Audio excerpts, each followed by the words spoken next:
Big camera. The Arthurian legend, it's a fascinating myth. People just never get sick of it. The central cast, there are 4 youngsters. They are almost entirely newcomers. I'm Merlin. I was going to go and do something completely different. You get to play the badass. What's not to like? Thank you. But at the moment, it just feels like we're just kind of on a ride. Every day I wake up, I go, oh, great, I get to go to work today and be Prince Arthur. For them, it is the beginning of an extraordinary adventure.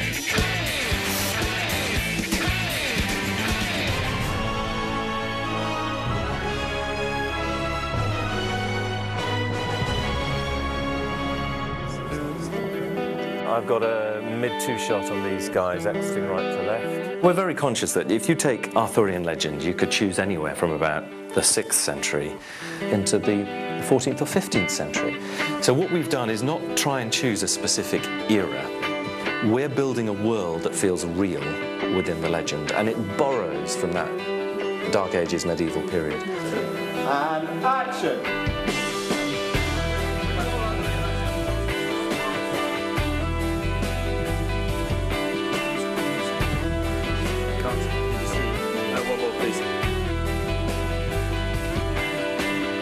We all have this bizarre feeling that, you know, the legend of Arthur is history. There are roots in Saxon folklore, but it is a story, consequently, that can be messed around with and can, you know, you can put a new spin on it. Bottom line is, it's all myth, it's all legend, it's actually not, it's none of it's real. Shall I walk straight to the back and then forward? Yes, good. This will be the first scene inside the courtyard, the first time we see the king on the balcony, first time we see Morgana. It reveals the heart of Camelot to the audience. This man, Thomas James Collins, is adjudged guilty of conspiring to use enchantments and magic. I, Uther Pendragon, have decreed that such practices are banned. The fact that sorcery is there, consequently, it gives you this feeling all the time of this nasty underbelly that's sort of bubbling away and threatens to topple Camelot. Merlin is constantly coming up against these and sort of seeing what's going on and trying to sort of deal with them without being found out.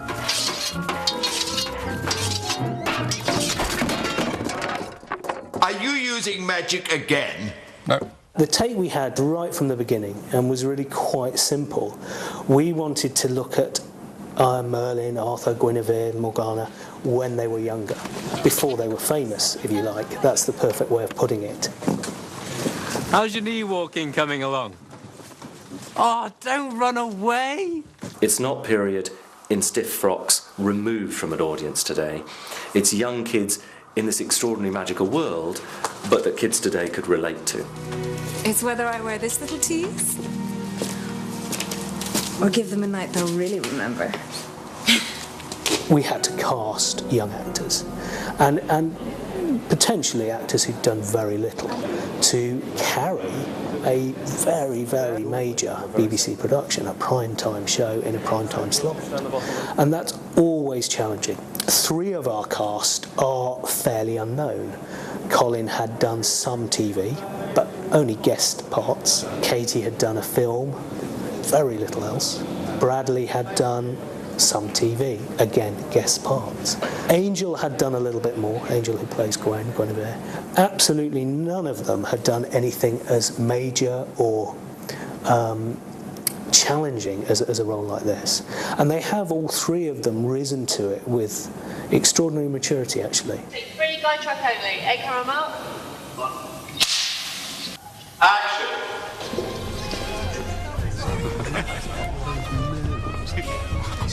What I'm trying to do is to go from the building blocks, to start with each actor and say, okay, let's trace your character through the first 3 episodes.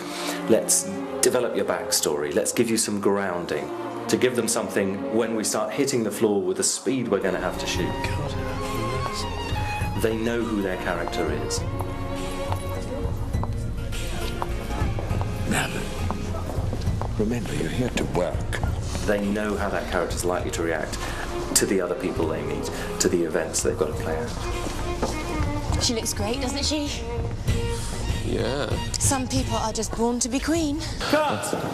You've got this moment of serving with Gwen. Actually, it's really important that you just had that moment of Morgana. Oh my God, she's gorgeous. Yeah. Yeah, it's great. It's just the complete obliviousness of Merlin, just in the sort of... To Gwen, yeah. Yeah. I mean, your relationship with Gwen has this wonderful dislocatedness, which is very funny for us, the third party, to be watching. Yeah. It's charming, and you know, we want to clip you around the head and say, she's over here, look. Yeah. But equally, we know who she's going to turn out to be. Yeah. I mean, it's like, to me, I think it's quite important that I look as Gwen as almost, you know, a bit of a body, like a mate, you know, like a bit of a tomboy type, you know, the sort of girl you'd almost punch in the arm, you know, kind of, you know, the sort of You do not body. see her in those terms. Yeah. James is brilliant. He's handling the whole thing really well. Like, probably anybody else would be tearing their hair out and going a bit crazy. But he always has a smile on his face, and he's always getting the best out of you if he can. He's doing an awesome job, I think. James is like, he's so lovely and so calm, and you know, if he is under pressure, I've never seen him, you know, fly off the handle or even get annoyed. And he's always there to kind of take time with you, the actors, and you know, you feel like you're in really real safe hands, basically. What we said about you and Morgana is you are in admiration of her. Yeah.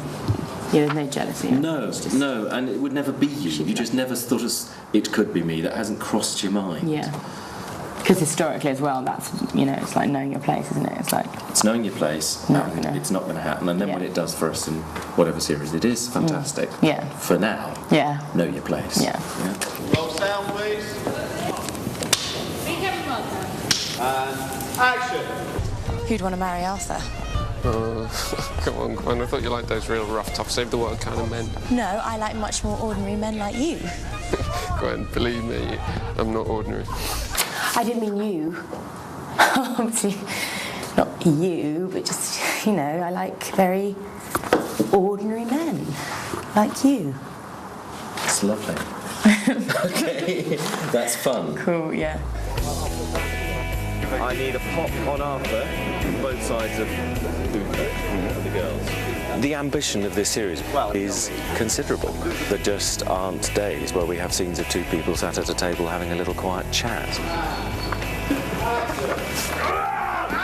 This is pretty much all about the tournament, which is at the heart of episode 2. We've got 3 stunt guys and a coordinator in there, doubling for Valiant, for Ewan and for Arthur. Equally, we've got 2 of our actors who are doing some of their own fight sequences because the script demands that they take their helmets off at a particular place. So Will and Bradley have been doing their own fight rehearsals. I'll shoot the fight right through with you guys. I was going to say I'd quite like to do as much of it as possible in terms of... You will get that chance. Yeah. But no, do it and go for it, and the more we can see you, the better. We need to believe that Arthur is absolutely going for this. Will and Bradley are loving the fighting. They may not have had a huge amount of training, but they wouldn't want to admit to it. As far as they're concerned now, they're medieval knights and they're born with it.